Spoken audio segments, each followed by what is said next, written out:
Hello friends, हम कर रहे थे कैपिटल गेन चैप्टर।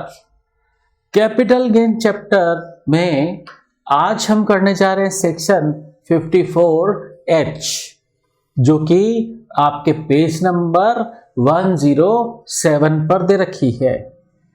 तो पेज नंबर 107 निकालिए बुक का। आज हम करने जा रहे हैं सेक्शन 54H। तो सेक्शन 54H किस बारे में है? सेक्शन 54H एक प्रॉब्लम को सॉल्व करने के लिए बनाई गई है। ठीक है, हमने एग्जम्पशंस की सेक्शंस पढ़ी। ठीक है, उसमें हमने कहा काफी सारे केसेस में एसएससी को एग्जम्पशन मिलता है, और हमने कहा कि एसएससी को एग्जम्पशन पाने के लिए इन्वेस्टमेंट करना होगा, और इन्वेस्टमेंट स्पेसिफाइड टाइम लिमिट में करना होगा। ठीक है, वहां हमने पढ़ा इन्वेस्टमेंट स्पेसिफाइड टाइम लिमिट के अंदर करना होगा। क्लियर? तो एसएससी अगर कुछ केसेस में, और एक बात हमने पढ़ी कि टाइम लिमिट कहां से शुरू होगी। टाइम लिमिट तो डीओटी ऑफ ओल्ड एसेट से शुरू होगी। नॉर्मल केसेस में time limit DOT of old asset से शुरू होगी, लेकिन कंपल्सरी एक्विजिशन के केसेस में टाइम लिमिट शुरू होगी date of receipt of compensation से। ठीक है, तो यही बात इस एक प्रॉब्लम पैदा करती है। क्या कि अगर एसएससी की प्रॉपर्टी का कैपिटल एसेट का कंपल्सरी एक्विजिशन हुआ और उसे अपना कंपनसेशन का अमाउंट, जो कि उसका सेल कंसीडरेशन माना जाएगा, वो पार्ट्स में मिला, तो फिर न्यू एसेट का एक्वायर करने की टाइम लिमिट कहां से कंप्लीट होगी? रीजन, कंपल्सरी एक्विजिशन के केसेस में टाइम लिमिट कहां से शुरू होती है? Date of receipt of compensation से। कंपल्सरी एक्विजिशन के मामलों में न्यू एसेट एक्वायर करने की टाइम लिमिट कहां से शुरू होती है? Date of receipt of compensation से। और अगर कंपनसेशन पार्ट्स में मिला तो, कंपनसेशन अगर पार्ट्स में मिला तो क्या होगा? ठीक है, तो प्रॉब्लम होगी उस केस में। नई एसेट खरीदने की तो टाइम लिमिट कहां से शुरू होती है? Date of receipt of compensation से, और कंपनसेशन तो पार्ट्स में मिला। तो क्या ईच पार्ट जब जब रिसीव होगा तब से न्यू एसेट को खरीदने की टाइम लिमिट अलग अलग शुरू होगी क्या? देखो, ये बात हमने वैसे इसके लिए हमने कंपल्सरी एक्विजिशन का सेक्शन किया था।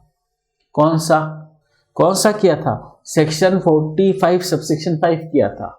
उसमें एसएससी को इनिशियल कंपनसेशन मिलता है, फिर इनिशियल कंपनसेशन उसको पार्ट्स में मिलता है, फिर एसएससी को गवर्नमेंट के अगेंस्ट हाई कोर्ट में चला जाता है। हाई कोर्ट उसका कंपनसेशन बढ़ा देती है। ऐसा कुछ पढ़ा था हमने। तो देखो, सपोज हमने ऐसे कुछ बात की थी कि अगर एसएससी को इनिशियल कंपनसेशन डिसाइड हुआ, जो गवर्नमेंट ने अपने लेवल पर डिसाइड किया, गवर्नमेंट ने इनिशियल कंपनसेशन का अमाउंट अपने लेवल पर डिसाइड किया। सपोज वो था 15 लाख। ठीक है, अब 15 लाख डिसाइड तो कर दिया, वो एसएससी को वो भी मिला पार्ट्स में। सपोज 2 लाख पहले मिल गया, फिर उसके अगले फाइनेंशियल ईयर में रिमेनिंग 13 लाख मिला। ठीक है, बट एसएससी इस इनिशियल कंपनसेशन से भी एग्रीव्ड था, दुखी था कि उसे ये इनिशियल कंपनसेशन कम मिला है। तो एसएससी ने गवर्नमेंट के अगेंस्ट अपील कर दी हाई कोर्ट में, और हाई कोर्ट ने उसका कंपनसेशन कुछ बढ़ाया। ठीक है, तो हमने कहा कि उसको जो हाई कोर्ट ऑर्डर देकर बढ़ाता है ना, उसको क्या बोलते हैं? Additional compensation. ठीक है, तो हाई कोर्ट के ऑर्डर की वजह से मिला। वो कितना मिला? सपोज 7 लाख। ठीक है, तो एक मिनट, अगर वो मिला आपको कितना? 7 लाख, वो 7 लाख मिला आपको, 7 लाख मिला, तो टोटल कितना मिला? टोटल मिला आपको 22 लाख। ठीक है, तो 22 लाख आपको सेल कंसीडरेशन मिला। कंपनसेशन का अमाउंट सेल कंसीडरेशन कहलाता है। ठीक है, और ये कंपनसेशन मतलब sale consideration received in parts है। पहले 2 लाख मिला, फिर 13 लाख मिला, फिर 7 लाख मिला। अब हमने एग्जम्पशन की जितनी भी सेक्शंस पढ़ी थी उसमें हमने बात की थी कि जो न्यू एसेट को एक्वायर करने की टाइम लिमिट है वो कहां से शुरू होगी? Date of receipt of compensation से। तो इस मामले में बताइए, जब कंपनसेशन रिसीव्ड इन पार्ट्स हो, जब कंपनसेशन रिसीव्ड इन पार्ट्स हो, तो क्या हर टुकड़े से न्यू एसेट को खरीदने की टाइम लिमिट अलग अलग कैलकुलेट होगी क्या? ईच पार्ट ऑफ कंपनसेशन से क्या न्यू एसेट को एक्वायर करने की टाइम लिमिट अलग कैलकुलेट होगी क्या? तो जवाब है yes. Each part of compensation से न्यू एसेट को एक्वायर करने की टाइम लिमिट अलग अलग कैलकुलेट होगी। और ये बात कहां से सामने आ रही है? सेक्शन 54H से सामने आ रही है। ठीक है, तो सेक्शन 54H एसएससी को न्यू एसेट एक्वायर करने के लिए जो टाइम लिमिट है वो एक्सटेंड हो जाएगी और ईच पार्ट ऑफ कंपनसेशन से अलग अलग कैलकुलेट होगी। ठीक है, हर टुकड़े से अलग अलग कैलकुलेट होगी नई एसेट को खरीदने की टाइम लिमिट। तो ये सपोर्टिंग सेक्शन है, जो एग्जम्पशन की सेक्शन हम पढ़ के आए हैं उससे ये सपोर्टिंग सेक्शन है, उससे कनेक्टेड सेक्शन है। इसीलिए ही शुरू में दे रखा है for the purpose of section 54, 54B, 54D, 54EC, 54F। Specified time limit जो न्यू एसेट को खरीदने की होती है कैसे डिटरमाइन होगी? आपको पता ही है, हम पढ़ के आए हैं कौन सा सेक्शन? कंपल्सरी एक्विजिशन वाला सेक्शन पढ़ के आए ना, सेक्शन 45 सब सेक्शन 5। उसमें हमने क्या बात की थी कि इनिशियल कंपनसेशन मिला, फिर बाद में हाई कोर्ट के ऑर्डर की वजह से एडिशनल एनहांस कंपनसेशन मिला। तो जो इनिशियल कंपनसेशन मिला उसका टीवाई क्या होगा? टीवाई मतलब टैक्सेबिलिटी ईयर क्या होगा? इनिशियल कंपनसेशन का तो हमने पढ़ा था, याद है, the year in which compensation और part thereof is received. तो एक टुकड़ा भी मिला ना, तो उसी ईयर पूरे का टैक्सेबिलिटी ईयर आ जाएगा। तो जैसे इनिशियल कंपनसेशन आपका फिक्स कितना हुआ? 15 लाख, उसमें से आपको सिर्फ 2 लाख का टुकड़ा ही इस ईयर मिला, बट टैक्सेबल इस साल पूरा 15 लाख हो जाएगा। ठीक है, एक टुकड़ा मिलते ही पूरा इनिशियल कंपनसेशन टैक्सेबल होने का सिस्टम है। हम पढ़ के आए हैं सेक्शन 45 सब सेक्शन 5, है ना। तो दिक्कत क्या है, ये इनिशियल भी पार्ट्स में मिला, पहले 2 लाख मिला, फिर 13 लाख मिला, तो टैक्सेबिलिटी ईयर तो पूरा ही हो गया जब टुकड़ा मिला। 15 लाख में से 2 लाख का टुकड़ा मिला ना, तभी पूरे 15 लाख के लिए टैक्सेबिलिटी ईयर आ गया। ठीक है, टैक्सेबिलिटी ईयर तो आ गया, वो कोई दिक्कत नहीं, बट एसएससी को कंपनसेशन टुकड़ों में मिल रहा है तो उसकी नई एसेट को खरीदने की टाइम लिमिट शुरू कहां से होती है? Date of receipt of compensation से। तो क्या वो ईच पार्ट से अलग अलग कैलकुलेट होगी? तो यहां दे रखा है आपको कि नई एसेट को खरीदने का टाइम क्या रहेगा? Time limit to be counted for acquiring the new asset. अगर इनिशियल कंपनसेशन पार्ट्स में मिलता है तो वो टाइम लिमिट कहां से शुरू होगी? On the date of receipt of different parts of initial compensation. हर टुकड़े से टाइम लिमिट अलग अलग कैलकुलेट होगी। फिर एडिशनल कंपनसेशन का टैक्सेबिलिटी ईयर क्या होता है? जब वो रिसीव होता है। ठीक है, और वो नई एसेट को एक्वायर करने की टाइम लिमिट कहां से काउंट होगी? Date of receipt of additional compensation से। तो शॉर्ट में बोले कि ईच पार्ट ऑफ कंपनसेशन से टाइम लिमिट अलग अलग कैलकुलेट होगी। ये है सेक्शन 54H का कंक्लूजन। क्लियर? तो अब इस पर हम एक प्रैक्टिकल क्वेश्चन कर लेते हैं। तो आ जाइए क्वेश्चन बैंक में, क्वेश्चन बैंक में आ जाइए। क्वेश्चन नंबर 44 निकालिए। क्वेश्चन नंबर 44 क्वेश्चन बैंक में, जो कि आपके पेज नंबर 88 पर दे रखा है। तो पेज नंबर 88 निकाल लीजिए। पेज नंबर 88 पर, पेज नंबर 88 पर क्वेश्चन नंबर करते 44, ये 54H पर क्वेश्चन है। तो देखिए, a residential house property, a residential house property owned by mister X, जो कि एक्वायर कर ली पंजाब गवर्नमेंट ने, पंजाब गवर्नमेंट ने एक्वायर कर लिया कंपल्सरी एक्विजिशन ऑन अप्रैल 20, 2008। तो आपके कंपल्सरी एक्विजिशन की डेट क्या है? अप्रैल 20, 2008। ये आपकी डीओटी हुई, ठीक है, ये आपकी डेट ऑफ ट्रांसफर हुई। रीजन, कंपल्सरी एक्विजिशन के केस में डीओटी क्या होती है? डेट ऑफ कंपल्सरी एक्विजिशन होती है डीओटी। क्लियर? और आपकी कॉस्ट भी दे रखी है, कॉस्ट आपकी दे रखी है, कॉस्ट ऑफ एक्विजिशन 17 जून 2001 को आपने 2 लाख में खरीदी थी ये house property. The government awards, आपको गवर्नमेंट इनिशियल कंपनसेशन के तौर पर इनिशियल कंपनसेशन डिसाइड हुआ है 25 लाख। इसमें से एक 7 लाख का टुकड़ा आपको प्रीवियस ईयर 2019-20 में मिला। कब?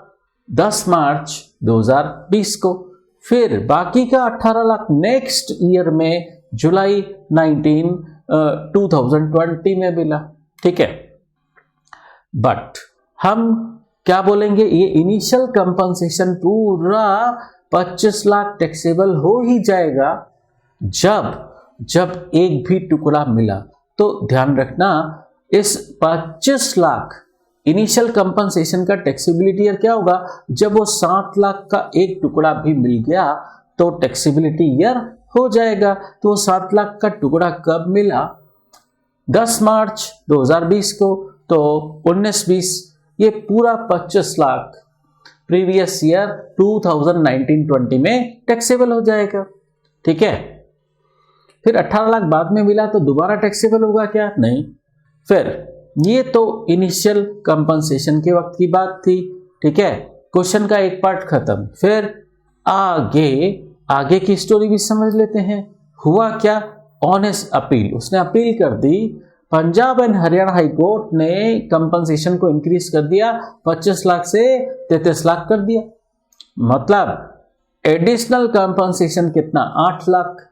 वो इसको रिसीव कब हुआ? दिसंबर 12, 2023 को। ठीक है, तो इस एडिशनल कंपनसेशन का टैक्सेबिलिटी ईयर क्या होगा? देखो, इनिशियल कंपनसेशन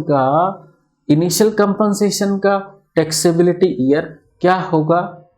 क्या होगा बोलो? टैक्सेबिलिटी ईयर, इनिशियल कंपनसेशन का टैक्सेबिलिटी ईयर क्या होगा? 2019-20। और एडिशनल वाले का रिसिप्ट ईयर है दिसंबर 12, 2023। तो इसका टैक्सेबिलिटी ईयर कब होगा? 2023-24। ठीक है, क्यों? टैक्सेबिलिटी ईयर क्या होता है? Receipt year. क्लियर? अब यहां पर मुद्दा ये नहीं है कि कैपिटल गेन कैसे कैलकुलेट करेंगे, वो तो हम समझ चुके हैं सेक्शन 45 सब सेक्शन 5 में। यहां पर मुद्दा ये है कि हमको न्यू एसेट एक्वायर करने की टाइम लिमिट कैसे बढ़ेगी। न्यू एसेट को एक्वायर करने की टाइम लिमिट कैसे बढ़ेगी? देखो, क्वेश्चन के आगे की बात क्या है? मिस्टर एक्स, ये जो मिस्टर एक्स है बिजनेसमैन है और उसके रिटर्न फाइलिंग की ड्यू डेट 30 सितंबर है। उसका अब पूछा क्या है? आपसे क्वेश्चन में पूछा क्या है, ascertain the amount of investment, बताइए कितना इन्वेस्टमेंट करे ये, and the time of investment, कब तक करे, for availing maximum exemption under section 54। तो सेक्शन 54 में एग्जम्पशन लेना चाहता है और वो भी मैक्सिमम लेना चाहता है।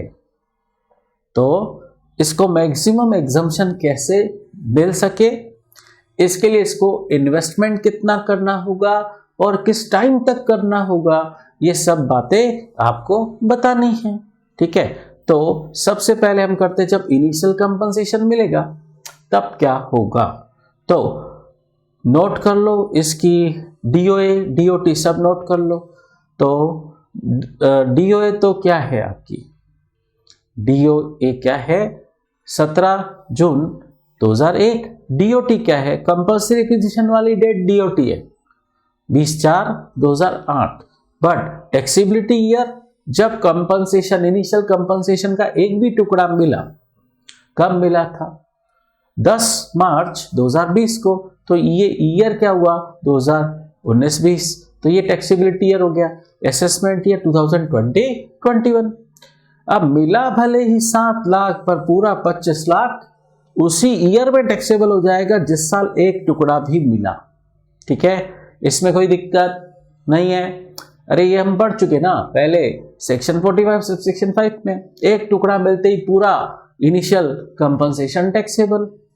अब कॉस्ट क्या, आपकी कॉस्ट थी 2 लाख, कॉस्ट आपकी 2 लाख थी।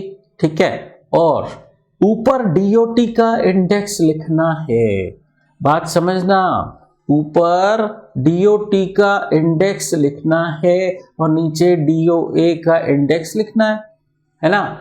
ऊपर डीओटी का इंडेक्स, डीओटी आपकी क्या है, डीओटी आपकी है 20 अप्रैल 2008, तो ये ईयर हुआ 2008-9, इस ईयर का इंडेक्स ऊपर आएगा।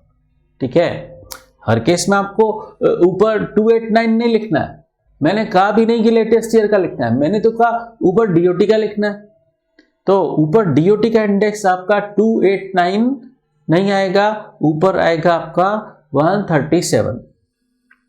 रीजन, आपके कंपल्सरी एक्विजिशन की डेट डीओटी कहलाती है।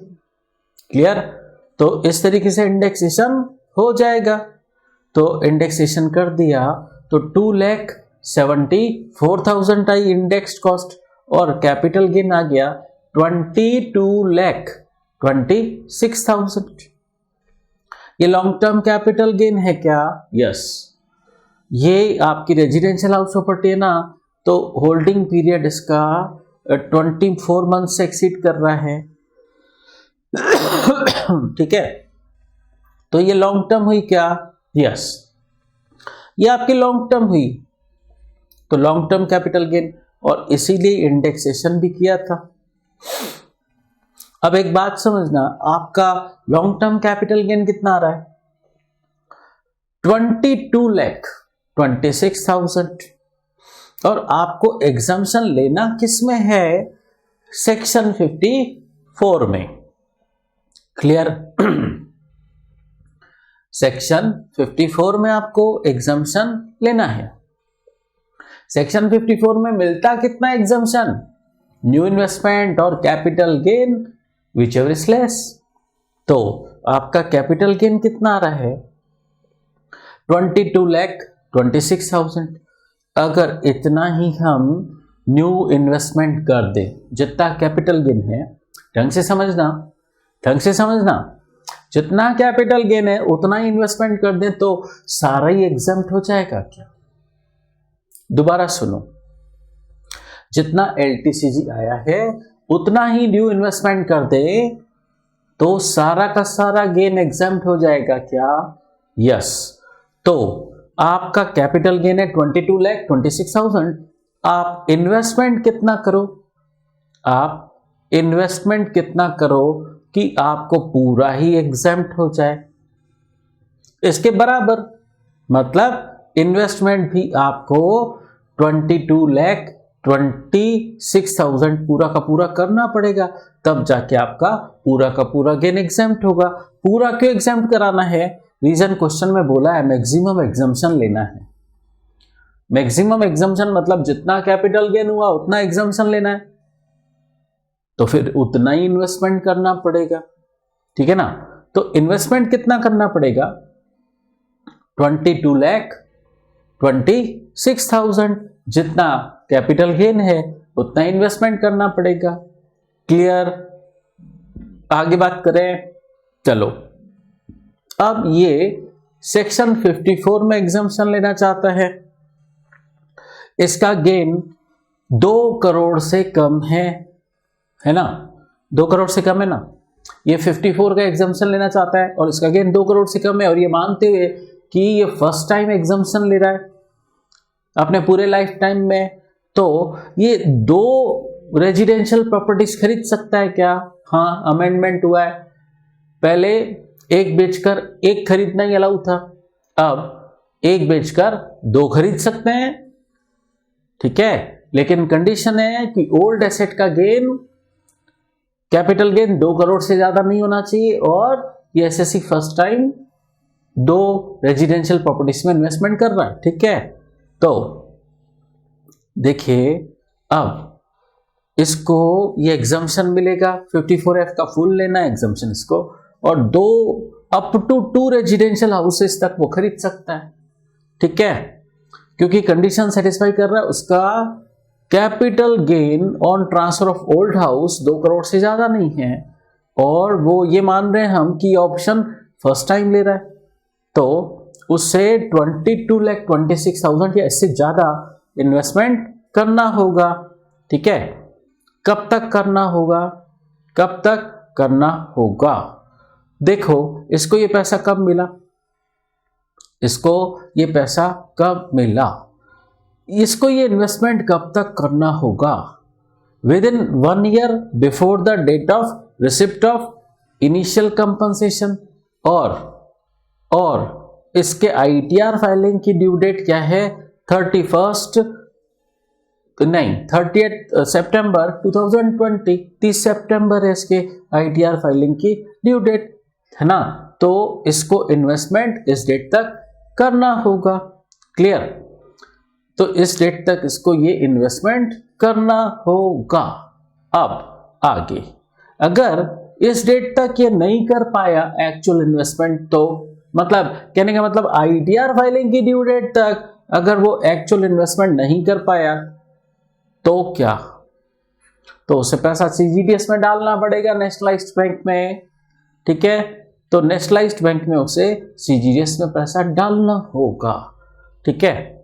तो आईटीआर फाइलिंग की ड्यू डेट तक अगर वो एक्चुअल इन्वेस्टमेंट नहीं कर पाता तो उसे डीम्ड इन्वेस्टमेंट करना होगा, सीजीडीएस में पैसा डालना होगा, ठीक है। और वो सीजीडीएस का पैसा कहां यूज कर सकता है? 1 और 2 रेजिडेंशियल हाउसेस खरीद सकता है, ठीक है। और 54 में बोला है, सेक्शन 54 में बोला है, अगर एसएससी परचेस ऑप्शन में जाता है तो 2 साल, ठीक है, और अगर कंस्ट्रक्शन ऑप्शन में जाता है तो 3 साल तक, ठीक है। ये कहां से शुरू होंगे? From DOT of old asset, from DOT of old asset. वैसे तो टाइम लिमिट ऐसे शुरू होती है, बट एक बात समझना, ये कंपल्सरी एक्विजिशन का मामला है ना, तो टाइम लिमिट कहां से शुरू होगी?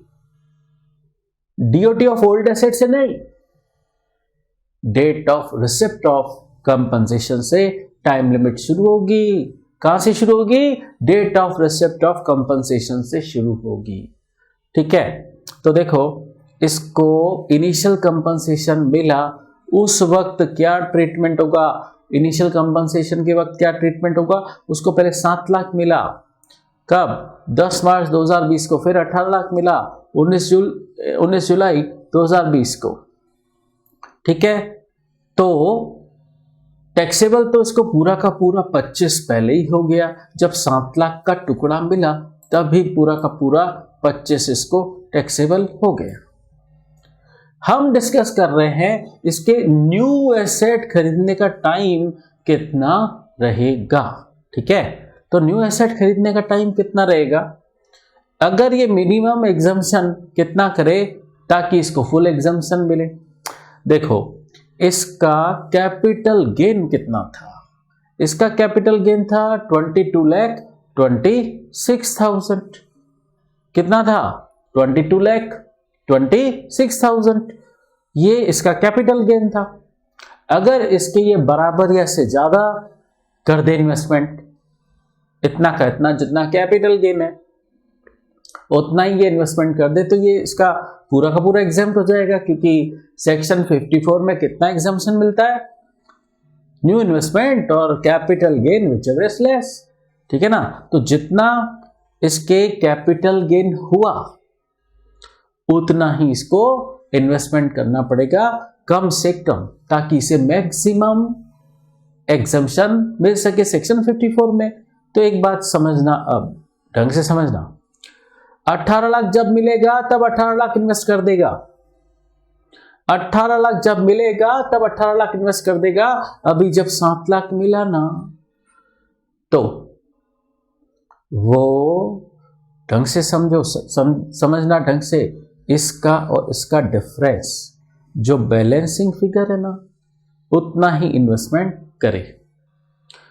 ठीक है, क्योंकि इसे टोटल कितना इन्वेस्टमेंट करना है, 22,26,000। कितना टोटल करना है, इसको टोटल करना है 22,26,000 टोटल इन्वेस्टमेंट करना है। 18 जब मिलेगा तब 18 कर देगा, तो 7 लाख मिलने पर कितना करे, बैलेंसिंग फिगर कितना करे, 4,26,000 टोटल बैठ रही है क्या आपके, 22,26,000। हाँ, तो अभी 7 लाख मिलते वक्त, 7 लाख मिलते वक्त इसको इन्वेस्टमेंट कितने, मिनिमम इन्वेस्टमेंट कितना करने की जरूरत है ताकि पूरा एग्जाम्पशन मिल जाए, सिर्फ 4,26,000। ठीक है, बात समझे कि नहीं, दोबारा बताएं, देखो दोबारा समझो इस बात को, दोबारा समझो। इसको इन्वेस्टमेंट कितना रिक्वायर्ड है, इसको इन्वेस्टमेंट रिक्वायर्ड है 22,26,000 जितना जितना कैपिटल गेन है। ठीक है, तो इसको इतना इन्वेस्टमेंट करना है। इसका कहना है 18 लाख जब मिलेगा ना, 18 लाख जब मिलेगा तब कर दूंगा पूरा 18 लाख, तो टोटल इसको करना है 22,26,000। 18 लाख जब मिलेगा तब कर लेगा, बाकी का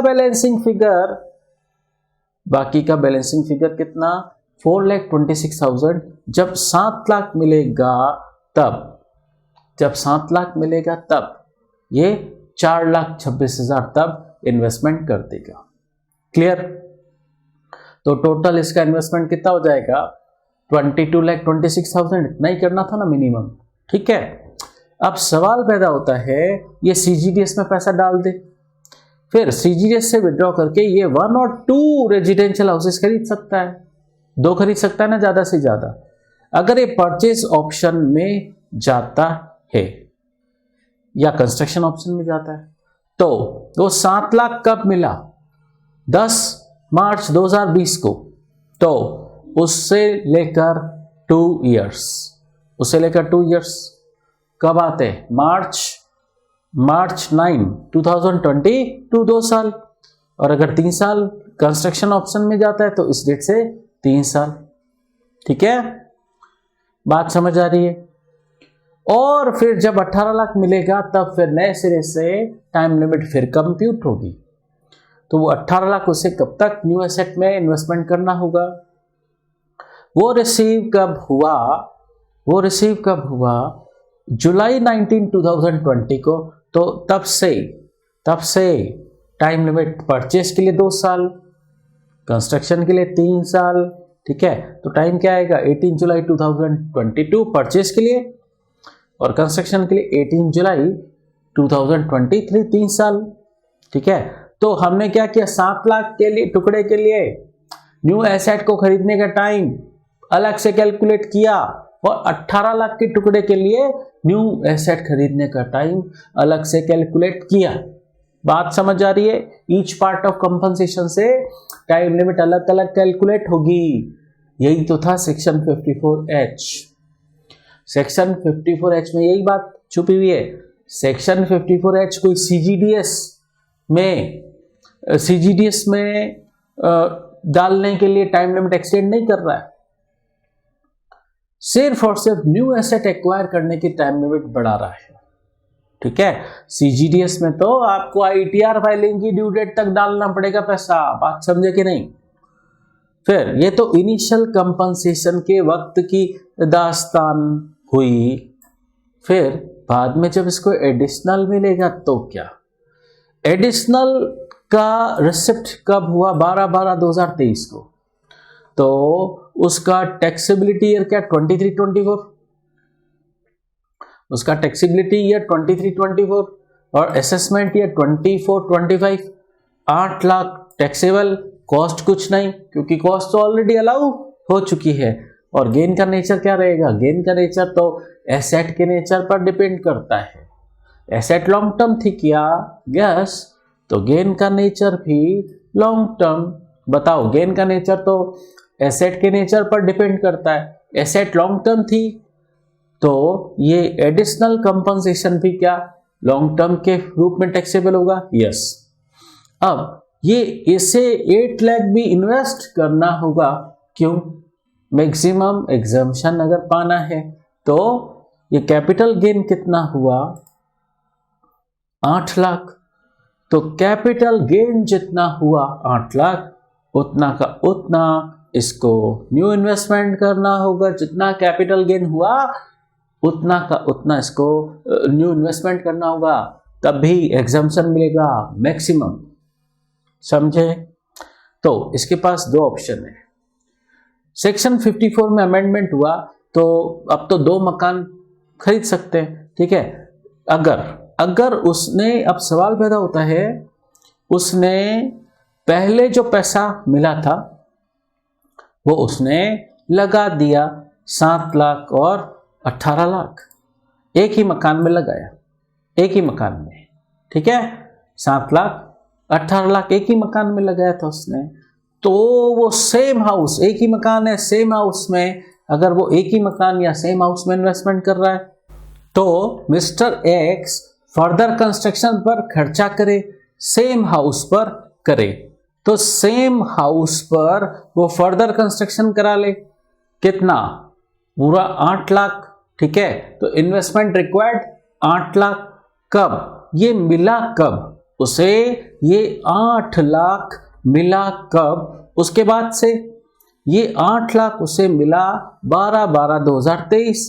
तो इस डेट के बाद से, ठीक है, इस डेट के बाद से मतलब दिसंबर 13 से 2023 से।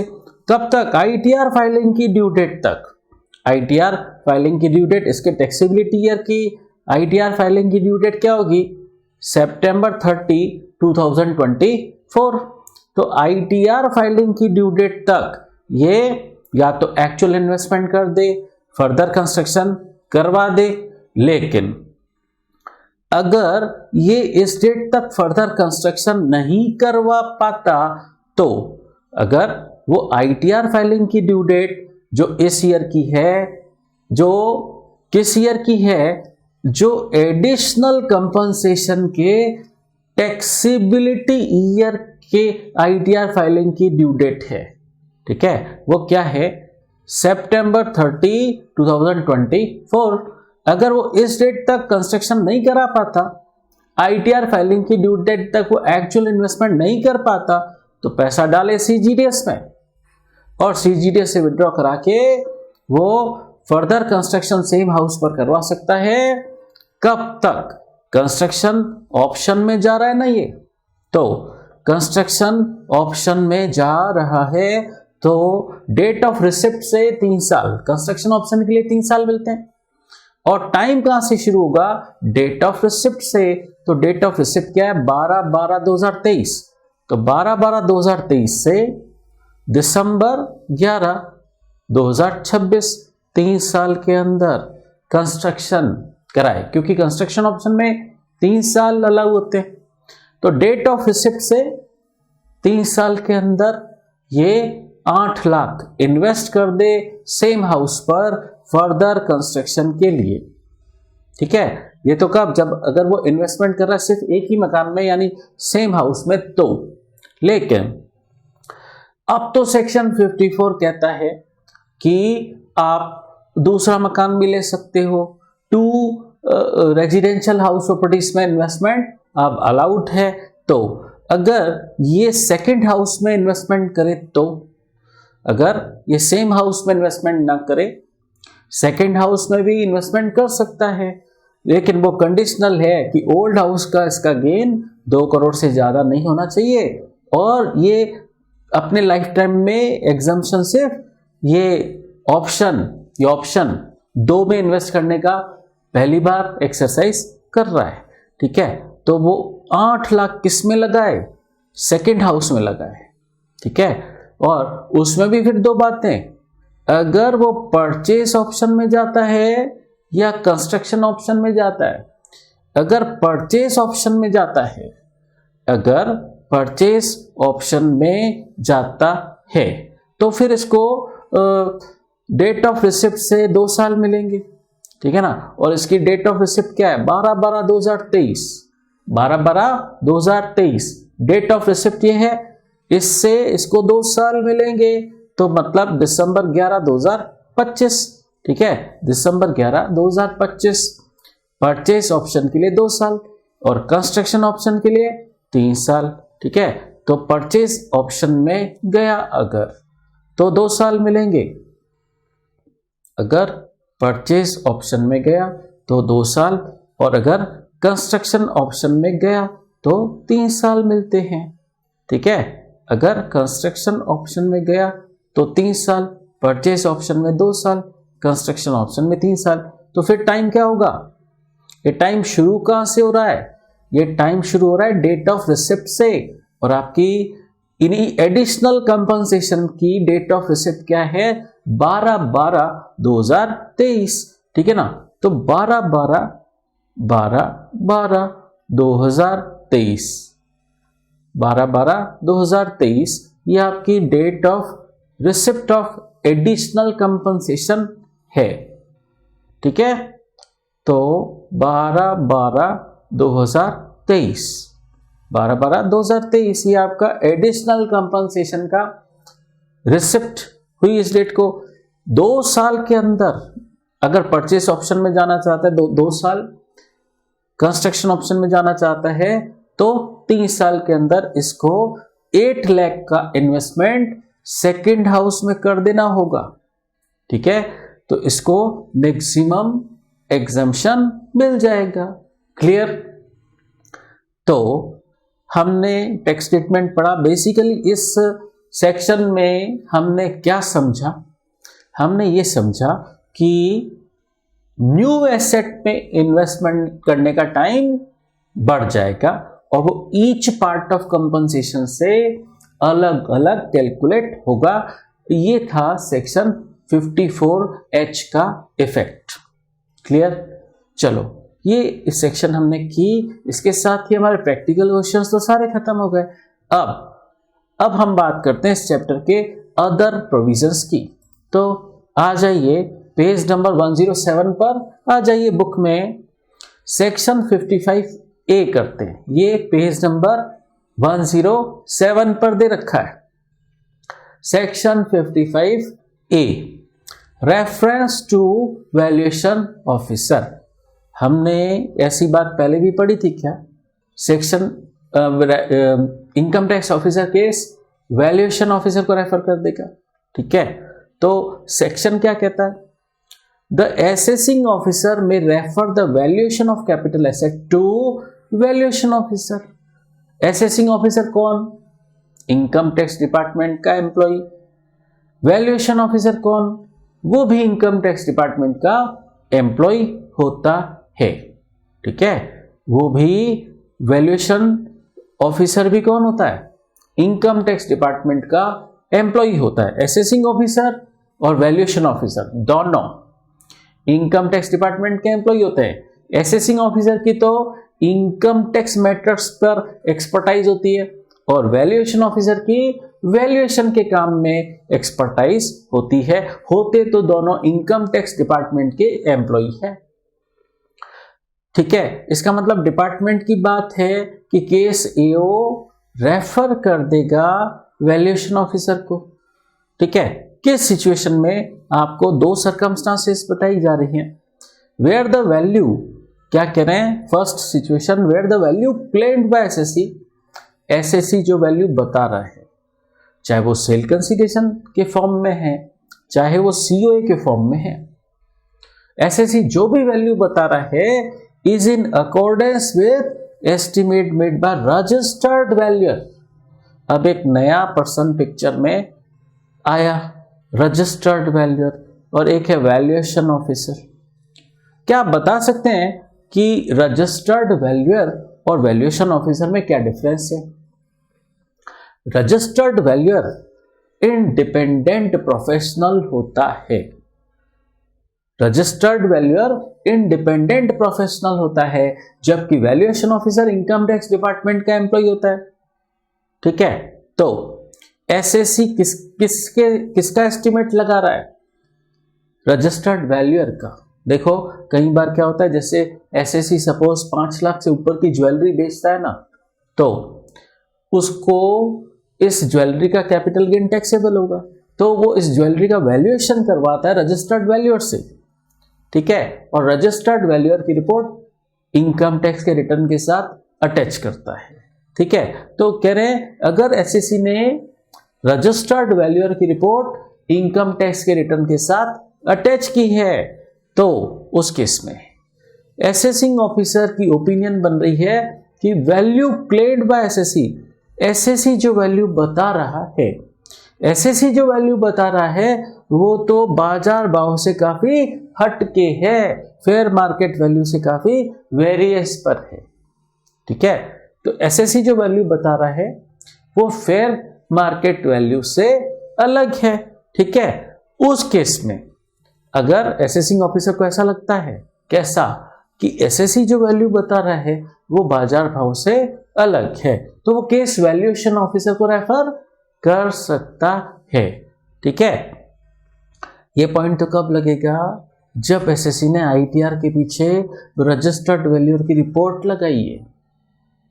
ठीक है, रजिस्टर्ड वैल्यूअर इंडिपेंडेंट प्रोफेशनल, उससे रिपोर्ट ऑब्टेन करके एसएससी ने रिटर्न के पीछे लगाई है, तब आपके पॉइंट नंबर 1 लगेगा।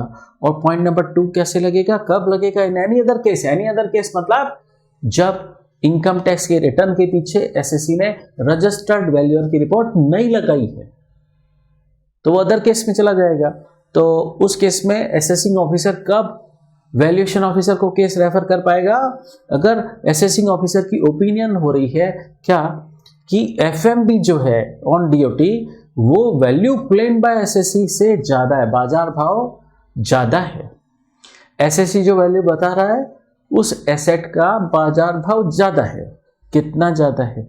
जितना एसएससी वैल्यू बता रहा है उसके 15% से या 25,000, दोनों में से जो भी कम है, दोनों में से जो भी कम है उससे बाजार भाव ज्यादा है। ठीक है, बाजार भाव कितना ज्यादा है?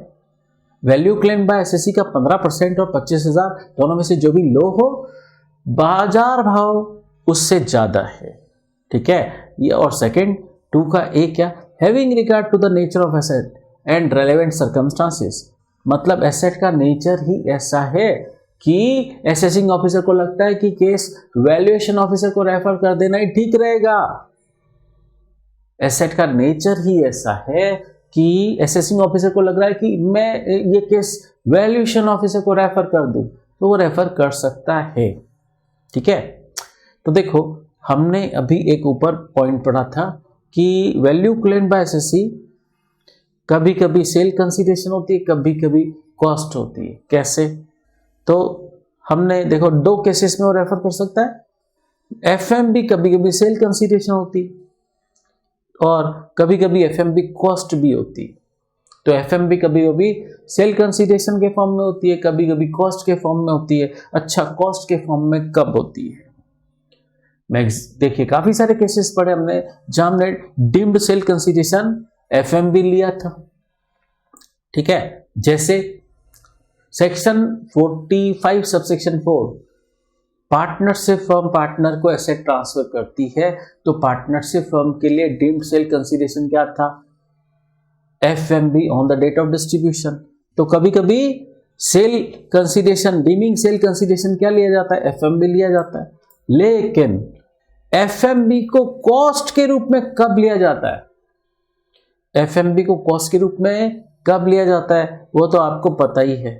क्या क्या पता है आपको, जब आपकी date of acquisition prior to 1 April 2001 होती है ना, तो आपकी सीओए क्या होती है, एक्चुअल कॉस्ट, और एफएमबी एज ऑन 1 अप्रैल 2001, ठीक है।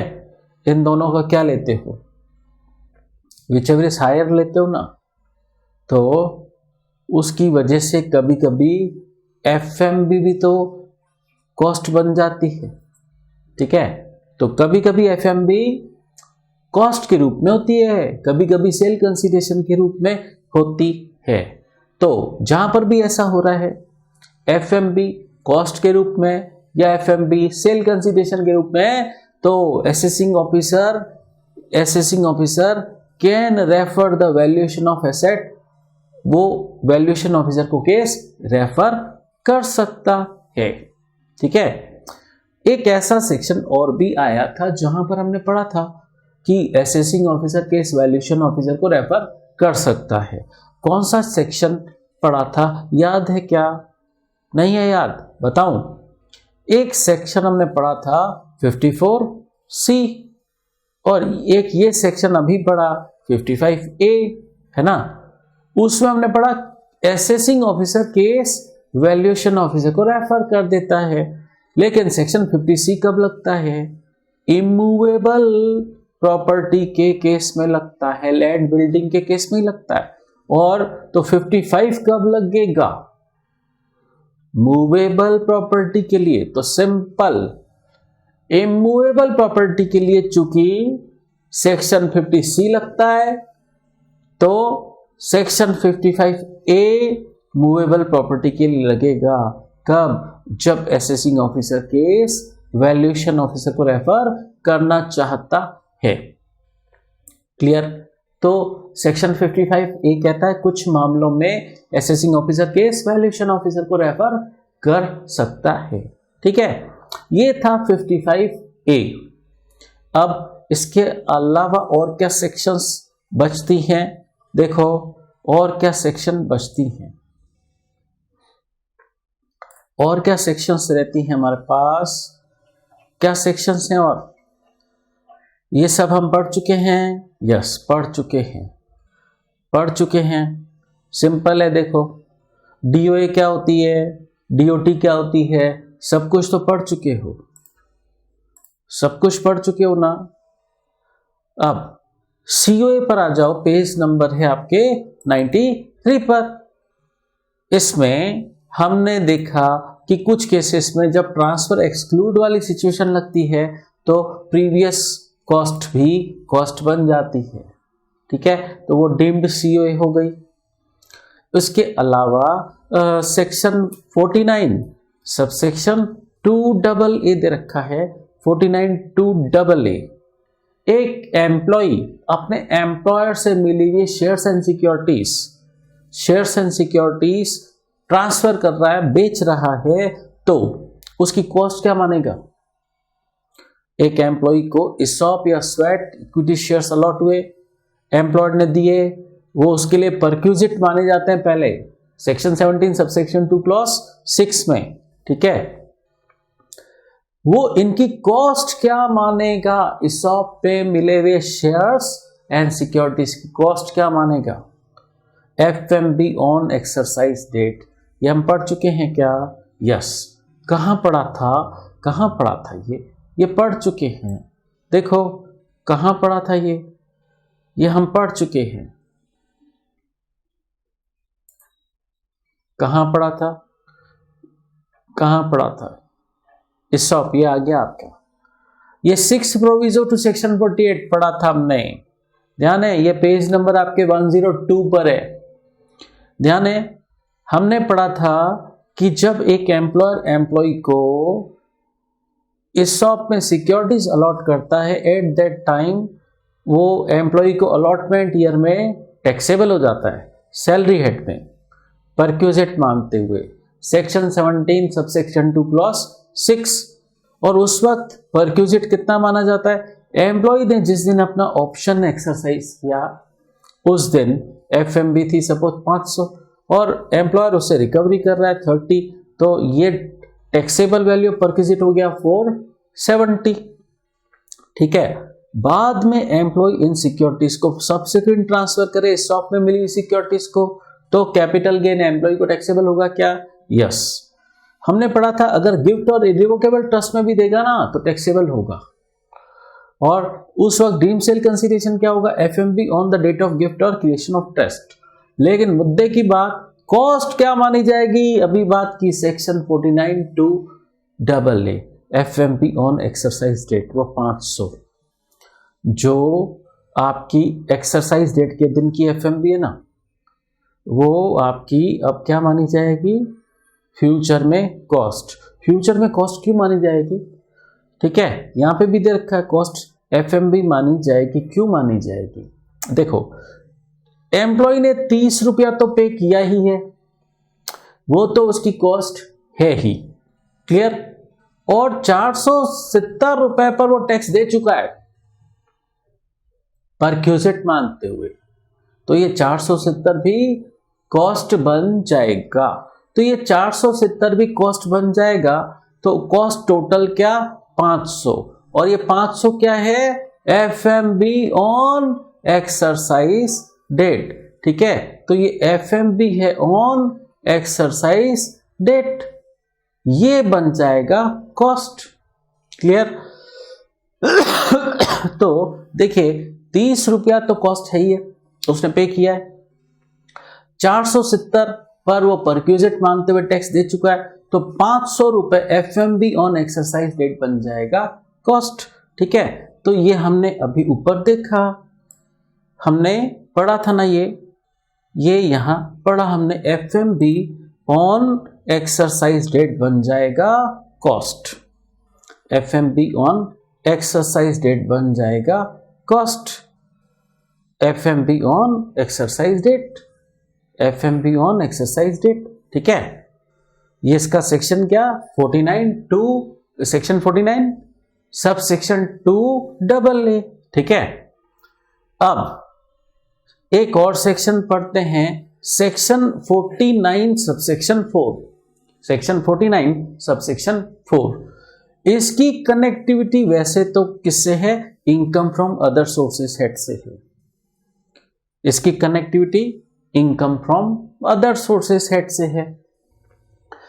अगर आपको कोई प्रॉपर्टी गिफ्ट में मिलती है, और अदर सोर्सेस हेड में गिफ्ट का सेक्शन है 56 सबसेक्शन 2 क्लॉज 10। अगर आपको कोई इमूवेबल प्रॉपर्टी मिलती है गिफ्ट में, या मूवेबल प्रॉपर्टी मिलती है, कैसे गिफ्ट में कैसे मिलती है? विदाउट कंसीडरेशन या लेसर कंसीडरेशन, विदाउट कंसीडरेशन या लेसर कंसीडरेशन, तो गिफ्ट माना जाएगा income from other sources head में। जैसे अब बात समझना ढंग से, मान लीजिए इमूवेबल प्रॉपर्टी है, आपको गिफ्ट में मिली, और जिस दिन गिफ्ट में मिली उस दिन उस इमूवेबल प्रॉपर्टी की स्टाम्प ड्यूटी वैल्यू 10 लाख है। ठीक है, तो ये आपको अदर सोर्सेस हेड में गिफ्ट के रूप में टैक्सेबल हो जाती है। ठीक है, इसी तरीके से अगर कोई मूवेबल प्रॉपर्टी है, उसकी एफएमबी सपोज 10 लाख है, ठीक है, तो 10 लाख एफएमबी वाली मूवेबल प्रॉपर्टी आपको गिफ्ट में मिलेगी, तो 10 लाख टैक्सेबल हो जाएगा आपको income from other sources head में। कौन सा सेक्शन? 56 subsection 2 clause 10। अब तो ये टैक्सेबल हो गया, कहां पर? अदर सोर्सेस हेड में टैक्सेबल हो गया। ठीक है, तो ये आपकी क्या है? गिफ्ट प्रोविजंस टैक्सेबल वैल्यू है, ये आपकी गिफ्ट प्रोविजंस टैक्सेबल वैल्यू है। ठीक है, इसको शॉर्ट में बोलो जीपीटीवी, ठीक है, गिफ्ट प्रोविजंस में आपको इस पर टैक्स लग गया, 10 लाख पर आपको टैक्स लग गया, ठीक है। अब ये गिफ्टेड प्रॉपर्टी, अगर आप फ्यूचर में सब्सिक्वेंट ट्रांसफर करोगे तो इसकी कॉस्ट क्या, इसकी कॉस्ट वही जो गिफ्ट प्रोविजंस में टैक्सेबल वैल्यू थी, जीपीटीवी गिफ्ट प्रोविजंस टैक्सेबल वैल्यू। ऐसा क्यों? अरे जब गिफ्ट मिला था तब इतने अमाउंट पर टैक्स दे दिया था, 10 लाख पर टैक्स दे दिया था, एसडीवी पर, एफएमवी पर 10 लाख पर टैक्स दे दिया था, तो जितने अमाउंट पर टैक्स दे दिया ना, वो अब फ्यूचर के लिए कॉस्ट बन जाएगा, इस गिफ्टेड प्रॉपर्टी की फ्यूचर के लिए कॉस्ट बन जाएगा, ठीक है। क्योंकि जब गिफ्ट मिला तब इस पर टैक्स दे दिया, तो जितनी वैल्यू पर टैक्स दे दिया ना, मतलब गिफ्ट प्रोविजंस टैक्सेबल वैल्यू, ये बन जाएगी आपकी उस गिफ्टेड प्रॉपर्टी की कॉस्ट। समझे? तो कॉस्ट क्या मानी जाएगी? Value which has been taken for the purpose of section 56 subsection 2 clause 10। जितनी गिफ्ट प्रोविजंस में टैक्सेबल वैल्यू हुई उस पर टैक्स दे दिया। गिफ्ट प्रोविजंस में अदर सोर्सेस हेड में टैक्स दे दिया। इन फ्यूचर वो गिफ्टेड प्रॉपर्टी बेचोगे तो वो GPTV gift provisions taxable value इस एसेट की कॉस्ट मानी जाएगी। ये है सेक्शन 49 सबसेक्शन 4, ठीक है। वैसे ही हम अदर सोर्सेस हेड में डिटेल में पढ़ेंगे। क्लियर? अब 49(7) ये हम पढ़ चुके हैं ऑलरेडी। किसके साथ पढ़ चुके हैं हम? ये हम पढ़ चुके हैं section 45 subsection 5A joint development agreement के वक्त पढ़ चुके हैं, ठीक है। अच्छा, और ये 49(9) के पास में लिख दो। जब हम बिजनेस हेड पढ़ेंगे ना तब होगी, अभी नहीं करनी है ये, तो कब करनी है? जब हम बिजनेस और प्रोफेशन हेड पढ़ेंगे ना, इसकी कनेक्टिविटी उससे है, बिजनेस हेड से है, तो तब करेंगे। क्लियर? क्योंकि देखो सेक्शन 28 का रेफरेंस आ रहा है और सेक्शन 28 तो बिजनेस हेड का चार्जिंग सेक्शन है। कहने का मतलब ये पॉइंट टोटली बिजनेस हेड से रिलेटेड है, ठीक है। तो जब हम बिजनेस हेड में ये पॉइंट आएगा तब पढ़ेंगे, यहां आकर पढ़ेंगे, ठीक है। फिर हमने पढ़ लिया था सेल्फ जनरेटेड एसेट की सीओए क्या होगी, निल होगी, पढ़ लिया था, ठीक है। और इसके अलावा वो बोनस शेयर्स की कॉस्ट निल होगी, लेकिन बोनस शेयर्स पर एफएमडी एज ऑन 1 अप्रैल 2001 का कंसेप्ट लगता है। तो अगर बोनस शेयर्स अलॉट हो गए थे 1 अप्रैल 2001 से पहले, तो उनकी कॉस्ट क्या होगी? एफएमडी एज ऑन 1 अप्रैल 2001, ठीक है। राइट शेयर्स की कॉस्ट क्या होगी? वो सब भी हम पढ़ चुके हैं, ठीक है। तो सीओए कुछ केसेस में डीमिंग बेसिस पर ली जाती है। तो टाइटल क्या था? 2 सेक्शन बेसिकली थे यहां पर। डीम्ड सीओए को लेकर 2 सेक्शन है। कौन से? Section 49 and 55। क्लियर? अब आते हैं, ये सारी बातें हम कर चुके थे। एक बात और देखो, एफएमबी वाला कंसेप्ट कुछ चीजों पर नहीं लगता है। एफएमबी एज ऑन 1 अप्रैल 2001 वाला कंसेप्ट कुछ चीजों पर नहीं लगता है। अभी बात की थी सेल्फ जनरेटेड एसेट्स हैं ये सारी क्या हैं? ये 7 एसेट्स हैं। ये 7 एसेट्स चाहे सेल्फ जनरेटेड हो चाहे इवन परचेज भी क्यों ना हो, इन पर एफएमडी एज ऑन 1 अप्रैल 2001 का कंसेप्ट नहीं लगता है, नॉट अप्लीकेबल। और डेप्रिशिएबल एसेट पे भी नहीं लगता है, और ये ट्रेडिंग राइट, क्लियरिंग राइट वगैरह पे भी नहीं लगता है। ये वाला पॉइंट आपके कोर्स में वैसे है भी नहीं। क्लियर? अब आते हैं हम अनएसर्टेनेबल कॉस्ट। ये आपके पेज नंबर 94 पर दे रखा है। तो पेज नंबर 94 पर सबसे लास्ट में देखो, कभी कभी क्या होता है, एसएससी को प्रॉपर्टी मिलती है प्रीवियस ऑनर से, प्रीवियस ऑनर से मिलती है। तो एसएससी को प्रीवियस ऑनर से एसेट मिली, जिसकी वजह से एसएससी को उसकी कॉस्ट ही नहीं पता, सीओए अनएसर्टेनेबल। तो अगर अनएसर्टेनेबल कॉस्ट हो, वो मैक्सिमम केसेस में होता कब है, जब प्रीवियस ऑनर से एसेट मिली तो एसएससी को उसकी कॉस्ट ही नहीं पता, और सेक्शन 49 सबसेक्शन 1 कहता है प्रीवियस ऑनर की कॉस्ट ले लो। ऐसे कैसे ले ले, पता ही नहीं है कि प्रीवियस ऑनर की कॉस्ट क्या है। तो यहां पर दे रखा है एसएससी फेयर मार्केट वैल्यू ले सकता है ऑन डीओए, जो प्रीवियस ऑनर की डीओए थी, जो प्रीवियस ऑनर की डीओए थी, डेट ऑफ एक्विजिशन, उस दिन जो बाजार भाव था, एसएससी उसको कॉस्ट मान सकता है। ठीक है, अब मतलब ऑप्शनल प्रोविजन है।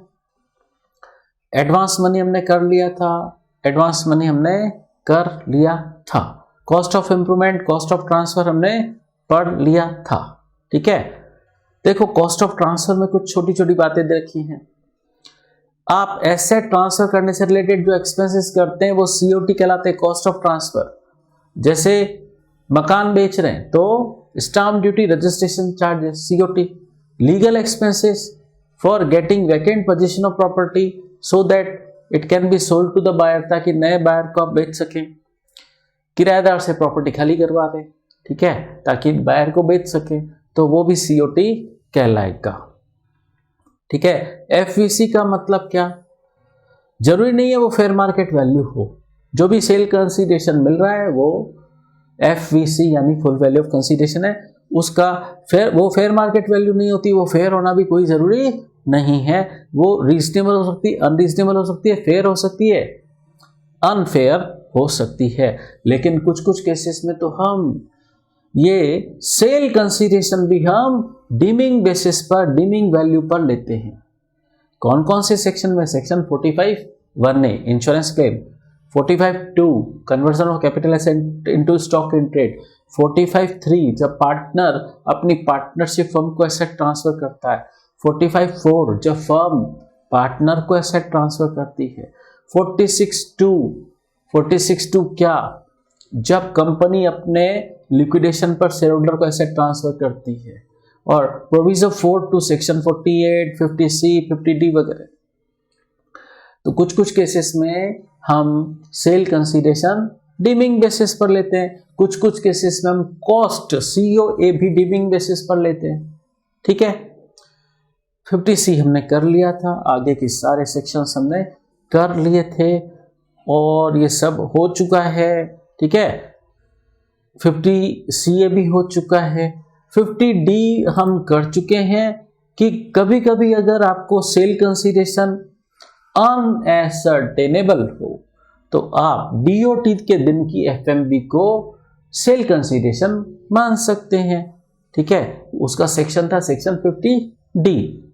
क्लियर, चलिए, तो और फिर एग्जाम्पशन भी हमने कर लिए, तो इसके साथ ही ये चैप्टर खत्म हुआ। इसके बाद हम अब करेंगे बिजनेस और प्रोफेशन हेड। आज की क्लास में इतना ही।